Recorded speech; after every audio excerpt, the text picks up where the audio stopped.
আসসালামু আলাইকুম রহমতুল্লাহ। প্রিয় সুদী, কাছে ও দূরে, দেশ ও প্রবাসে যে যেখান থেকে শুনছেন, আপনাদের সকলকে আমার কথা শুনবার জন্য স্বাগতম। আজকে মূলত কথা বলছি আমি ইসির একটি আজগুবি একটি আজকে আদেশ দেখলাম। অর্থাৎ ভোট কেন্দ্রের 400 গজের ভিতরে মোবাইল নিয়ে প্রবেশ করা যাবে না।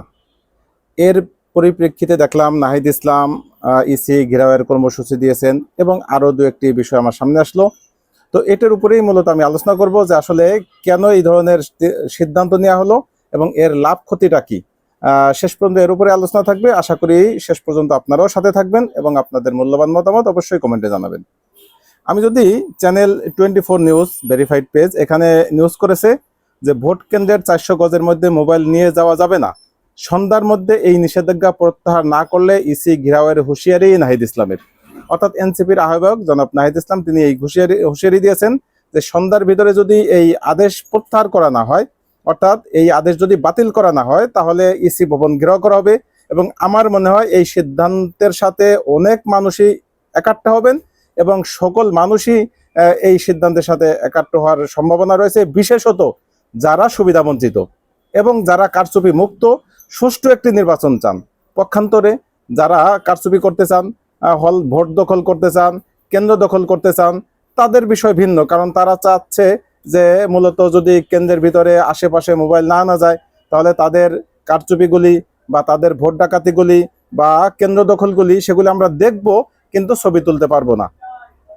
তো আমরা যদি এই বিষয়ে আমরা বিজ্ঞ দুজনের কথা আমরা এখানে আনতে চাই। একজন হচ্ছেন অ্যাডভোকেট আবু হেনা রাজ্জাকি। তিনি একটি কমেন্ট করেছেন তার নিজস্ব ফেসবুক পেজে।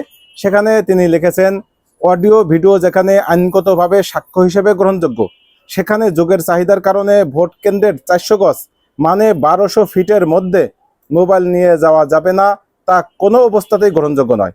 তার মানে নির্বাচন কমিশন সুষ্ঠু এবং অবাধ নির্বাচন নিয়ে যথেষ্ট সন্দেহের মধ্যে আছে, তাই কোনো প্রমাণ রাখতে চাচ্ছে না। আর সেই ধাক্কা সামলাবার ক্ষমতা এই বৃদ্ধ বয়সে তাদের কারোই নেই। একটা বিষয় তো স্পষ্ট যে এই ভোট কেন্দ্রের আশেপাশে যদি মোবাইল না নেওয়া যায়, তাহলে প্রমাণগুলি আর থাকবে না।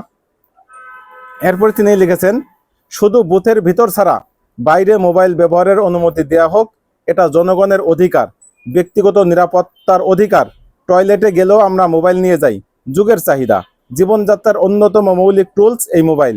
কেন্দ্রের সিসি ক্যামেরা হচ্ছে কনফ্লিক্ট অফ ইন্টারেস্ট, যারা ভোট অনুষ্ঠিত করছে তাদের নিয়ন্ত্রণেই ক্যামেরা। জনগণের অধিকার সেখানে নেই। আমরা অধিকার আমাদের দিতে হবে, অর্থাৎ আমার অধিকার আমাকে দিতে হবে। এই আদেশ বাতিল করা হোক, মোবাইল নিষিদ্ধ হবে বুথ এবং কেন্দ্রের বাইরে নয়, শুধু বুথের ভিতরে নিষিদ্ধ থাকবে। সেটা ইতিপূর্বে এই যাবৎ পর্যন্ত সকল ভোটের ক্ষেত্রে আমরা দেখেছি যে বুথের ভিতরে কেউ মোবাইল নিয়ে যেতে পারবে না। এখন যদি মূলত এই 400 ফিটের ভিতরে মোবাইল নেওয়া অ্যালাউ না করা হয়, এর দ্বারা কি ঘটবে? এর দ্বারা ঘটবে যে বর্তমান মানুষ মোবাইল ছাড়া এক মুহূর্তের জন্য চলে না। মোবাইল ছাড়া সে কোথাও যাবে সেটা অসম্ভব একটা বিষয়। তো ভোট কেন্দ্রে যখন যাবে এই মোবাইলটা কার কাছে রাখবে, একটা বড় ধরনের প্রশ্ন। যদি আপনি বুথের ভিতরে নিষিদ্ধ করেন, ভোটের লাইনে যারা থাকবেন বা পিছনে যে থাকবেন ওইখানে একজনের কাছে এগুলি জমা দিয়ে ভোট দিয়ে এসে আবার তিনি মোবাইলটা রাখতে পারবেন। এক নাম্বার দুই, এই আইনের মাধ্যমে মূলত এই ভোট কেন্দ্রের 400 ফিট বা 400 গজ এটা একেবারেই নিরাপদ রাখতে চান তারা, যাতে ভোট কারচুপি করা যায়। কারণ মানুষ যেহেতু মোবাইল ছাড়া একেবারেই চলাফেরা করে না, তার মানে মানুষ ওই 400 গজের ভিতরে যাবেনই না, দূরে থাকবেন। কারণ মোবাইল থাকবে না আর মানুষ থাকবে, এটা একেবারে অসম্ভব বিষয়। প্রত্যেকটা মানুষের হাতে হাতে সেকেন্ডে সেকেন্ডে বলতে গেলে মোবাইল দেখা লাগে। মানুষ প্রত্যেকটা অবস্থায় ঘুম থেকে উঠে সর্বপ্রথম যে জিনিসটা ধরে সেটা হচ্ছে মোবাইল। সেটা টাইম দেখার জন্য হোক, নোটিফিকেশন চেক করার জন্য হোক বা যে কোনো কারণে হোক, মোবাইল ছাড়া এখন মানুষ একেবারেই অকেজো বলতে গেলে। সেই সময় এসে এরকম একটা মানে একেবারে ব্যাকডেটেড একটি সিদ্ধান্ত এবং কিছু স্বার্থান্বেষী মহল যারা ক্ষমতার বলে প্রভাবে শক্তিমত্তা দেখিয়ে ভোট কেন্দ্র দখল করার মতো দুঃসাহস দেখাচ্ছে, যারা মানুষকে হুমকি ধুমকি দিচ্ছে ভোট কেন্দ্রে যাওয়া দিতে দিবে না বা কোনো একটা প্রতীকে তারা সিল মারতে নিষেধ করতেছে, তাদের সুবিধা করে দেওয়া হবে।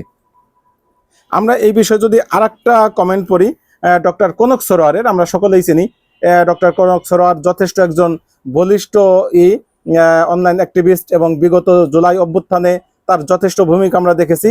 তিনি তার ভেরিফাইড ফেসবুকে লিখেছেন, সিসি নাসিরউদ্দিন গংদের লক্ষণ ভালো না। বাংলাদেশের সাবেক এক প্রধান নির্বাচন কমিশনারকে জুতাপিটা করে জেলে পাঠানো হয়েছে, আরেকজন জনরোষের ভয়ে নিজে থেকেই ধরা দিয়েছেন।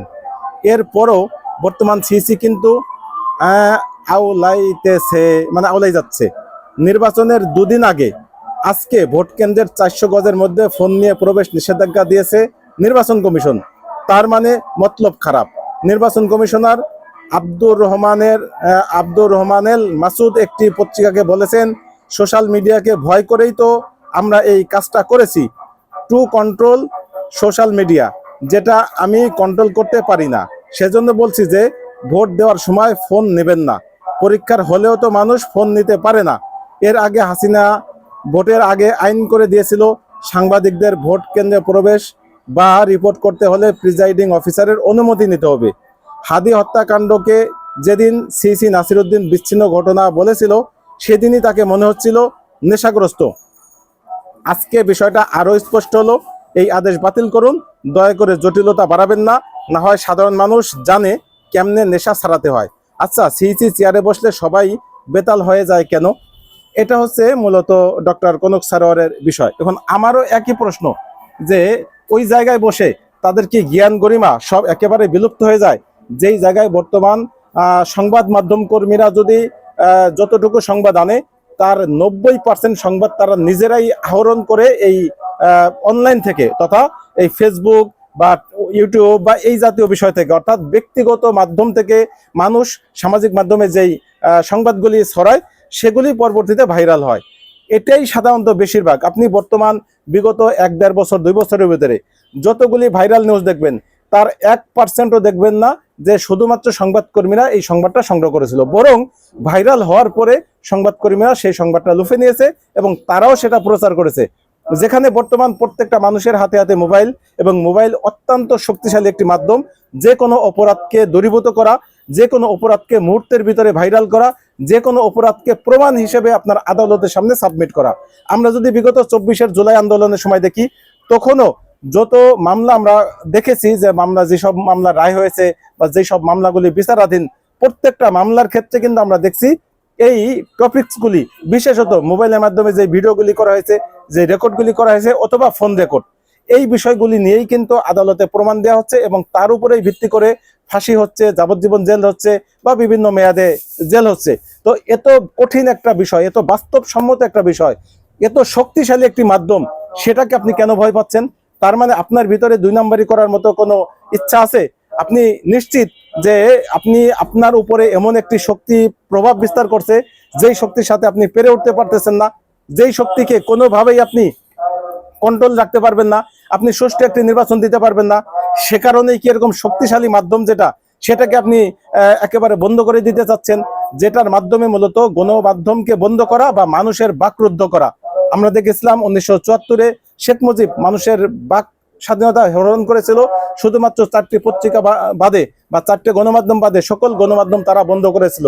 এর কারণেই কিন্তু তাকে নৃশংসভাবে হত্যাকাণ্ডের শিকার হতে হয়েছে, জনরসের কারণেই মূলত। অতএব আজকের সিসি তারও মনে রাখতে হবে যে কোনোভাবেই তিনি যেন জনরসের শিকার না হন। আমরা কয়েকদিন আগে আমরা দেখেছি আগের সাবেক যেই নির্বাচন কমিশনার, তাকে কিভাবে মানুষ উত্তম মাধ্যম দিয়ে জুতার মালা পরিয়ে জুতা পিটা করে তারপরে পুলিশের কাছে সোপর্দ করেছে।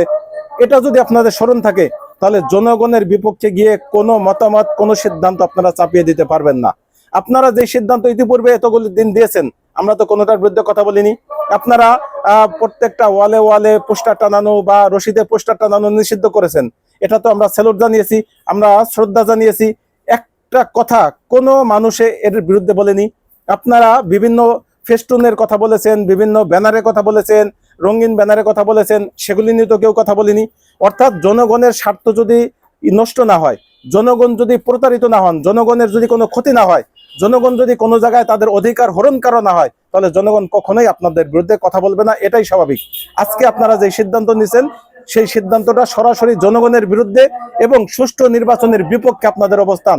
এই অবস্থান যদি হয়, তাহলে নিশ্চিত আমরা বলতে পারি আপনাদের কোনো অধিকার নাই এই জাতীয় নির্বাচনের মধ্যে একটি গুরুত্বপূর্ণ কাজ আপনাদের আঞ্জাম দিতে পারবেন। অতএব আপনারা যদি মনে করেন, ভয় পান, তাহলে আপনারা সেটা ক্লিয়ার করেন। আপনাদের উপরে যদি কোনো দলের থাকে, এরকম প্রভাব থাকে, কোনো দলের যদি চাপ থাকে, আপনারা সেটা গণমাধ্যমে ক্লিয়ার করেন যে ওই দলের চাপের কারণে আপনারা আশঙ্কাবোধ করতেছেন সুষ্ঠু নির্বাচন করবেন না।